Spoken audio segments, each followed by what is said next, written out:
Hey everyone, here we are again to delve into the movie that teamed up the King of Rhythm, Fred Astaire, and the Queen of Tap, Eleanor Powell. Hey, don't look at me, that's how the trailer referred to them.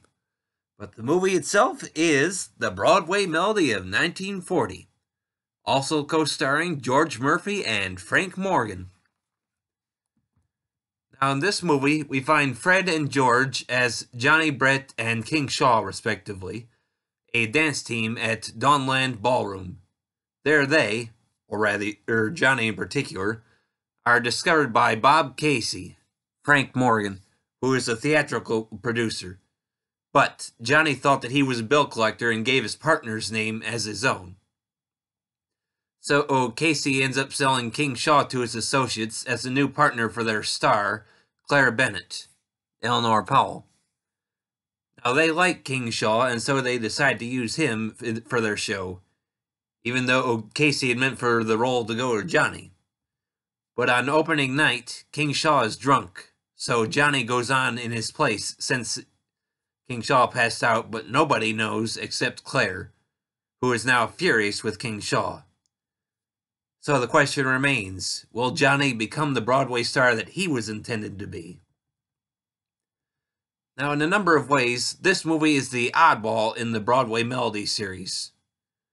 The previous three movies from 1929, 1936, and 1938 had all featured music by the songwriting team of Arthur Freed and Nacio Herb Brown.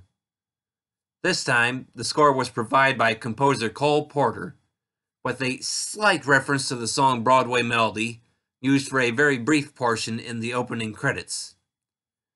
Another change here is that star Eleanor Powell, who had headlined the two previous films, both of which featured her as a Broadway newcomer trying to make it big in her first show. She's now starring this movie as the big Broadway star, with Fred Astaire being the character now trying to make it big. Now, of course, there's a lot of dancing in this movie since all three of the leads were dancers. What makes it odd is that this might be one of the few movies that Fred's leading lady actually does more dancing in the movie than he does. Now, they both have about the same number of routines, and most of them are together. But for at least two of those routines, Eleanor starts off on her own while somebody else is singing, before being joined by Fred. But I think that just about all the dancing in this movie is fun to watch. But the most famous part of the movie is the Begin song. Now here we are treated to Fred and Eleanor proving their tap dancing abilities. Now in my opinion, this is the best movie in the Broadway Melody series. And sadly the last. A few years later there were plans for another that would have teamed Eleanor Powell with then newcomer Gene Kelly. But those plans fell through. Although a little bit of the film was recorded, including one solo routine for Eleanor that ended up being inserted into the Gene Kelly movie Thousands Cheer. But I do very heartily recommend this movie if you get a chance to see it.